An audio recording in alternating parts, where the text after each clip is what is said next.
قال اللہ تعالیٰ فی القرآن المجید وَإِذَا مَرِضْتُ فَهُوَ يَشْفِينِ۔ اللہ تعالیٰ نے قرآن مجید میں یہ بات بیان فرمائی ہے کہ نبی صلی اللہ علیہ وسلم یہ بات کہہ دو کہ جب میں بیمار ہوتا ہوں تو اللہ تعالیٰ ہی مجھے شفا دیتا ہے۔ بیماری بھی اللہ تعالیٰ کی طرف سے ہے اور شفا بھی اللہ تعالیٰ کی طرف سے ہے۔ نبی صلی اللہ علیہ وسلم سے پوچھا گیا کہ لوگ کیوں بیمار ہوتے ہیں، تو نبی صلی اللہ علیہ وسلم نے فرمایا کہ لوگ عام طور پہ اپنے گناہوں کی وجہ سے بیمار ہوتے ہیں، اور مومن جو ہے اس کو ایمان کی حالت میں اگر ایک کانٹا بھی چبھ جائے تو اس سے اس کے گناہ اللہ تعالیٰ ان کو ختم کر دیتا ہے۔ اسی طرح جو بھی پریشانیاں آتی ہیں اس سے اس کے گناہ ختم ہو جاتے ہیں۔ لوگوں نے پوچھا کہ نیک لوگ اور اللہ کے نبی وہ کیوں بیمار ہوتے ہیں، تو فرمایا نبی صلی اللہ علیہ وسلم نے کہ اللہ تعالیٰ ان کی آزمائش کرتا ہے کہ وہ اس حالت میں بھی اللہ تعالیٰ کا شکر ادا کرتے ہیں۔ اور پھر بچوں کے بارے میں پوچھا گیا کہ وہ کیوں بیمار ہوتے ہیں، تو نبی صلی اللہ علیہ وسلم نے فرمایا کہ بچے اپنے والدین کے گناہوں کی وجہ سے بیمار ہوتے ہیں۔ تو نبی صلی اللہ علیہ وسلم نے یہ بات بیان فرمائی ہے کہ اللہ تعالیٰ نے ہر بیماری کا علاج وہ اس کا پیدا کیا ہے، اور کوئی بھی بیماری ایسی نہیں ہے موت کے علاوہ کہ جس کا علاج نہیں ہے۔ بہرحال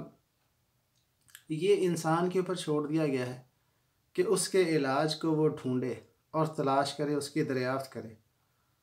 خود نبی صلی اللہ علیہ وسلم کی عادت تھی کہ اگر کسی کے بارے میں پتہ چلتا تھا کہ وہ بیمار ہے تو اس کی عیادت کے لیے جاتے تھے۔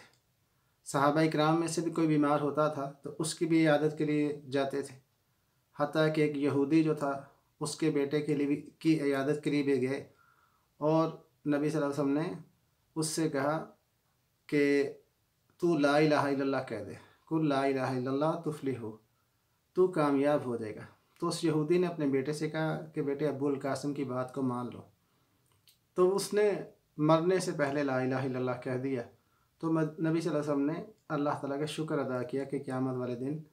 ایک اور جو جان ہے وہ جہنم کے آگ سے آزاد ہو گئی۔ خود نبی صلی اللہ علیہ وسلم اپنے مشرک چچا اس کی عیادت کے لیے بھی گئے اور ان کو بھی تلقین کی کہ وہ لا الہ الا اللہ کا اقرار کریں، لیکن انہوں نے اس چیز کا اقرار نہیں کیا۔ آپ صلی اللہ علیہ وسلم مریضوں کے پاس جب عیادت کے لیے جاتے تھے تو ان سے حال چال دریافت فرماتے تھے،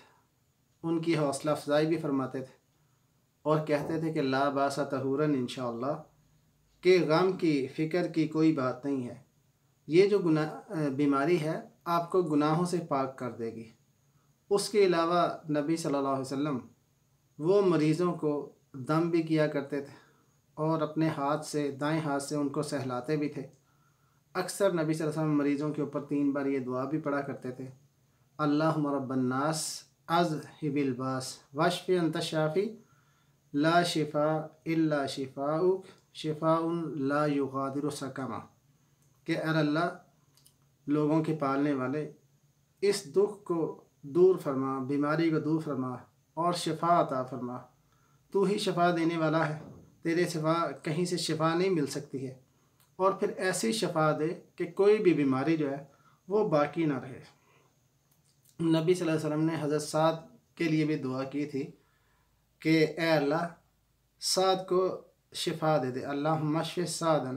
کہ اللہ سعد کو شفا دے دے۔ اس کے علاوہ نبی صلی اللہ علیہ وسلم کہیں کسی کو زخم ہو جاتا، کوئی پھوڑا ہوتا، اس طرح کی کوئی چیز ہوتی تو نبی صلی اللہ علیہ وسلم اکثر اس کے اوپر دم کیا کرتے، اور جو شہادت کی انگلی ہے نبی صلی اللہ علیہ وسلم کے دائیں ہاتھ کی، اس کو نبی صلی اللہ علیہ وسلم زمین کے اوپر رکھتے، مٹی کے اوپر رکھتے، اور پھر یہ دعا پڑھا کرتے تھے، بسم اللہ تربت ارضنا بریقۃ بازنا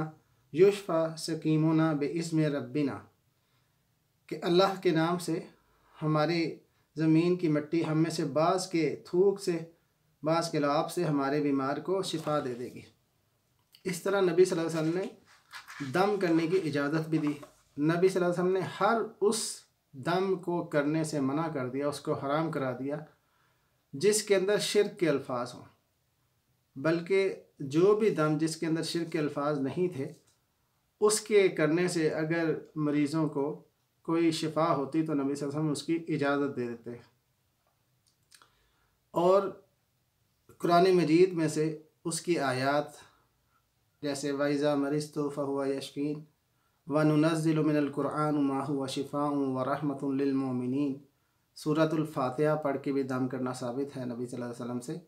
اور بھی بہت سی آیات ہیں جس کے ساتھ دم مریض کو کیا جا سکتا ہے۔ مریض کی عیادت کرنا، اس میں اللہ تعالیٰ نے بہت بڑا اجر رکھا ہوا ہے۔ اور پھر سائنس بھی یہ کہتی ہے کہ جب کوئی شخص بیمار ہوتا ہے تو ظاہر ہے اس کی اپنی خواہش ہوتی ہے کہ کوئی نہ کوئی اس کا حال پوچھے، تو اس نفسیاتی اثر کی وجہ سے جب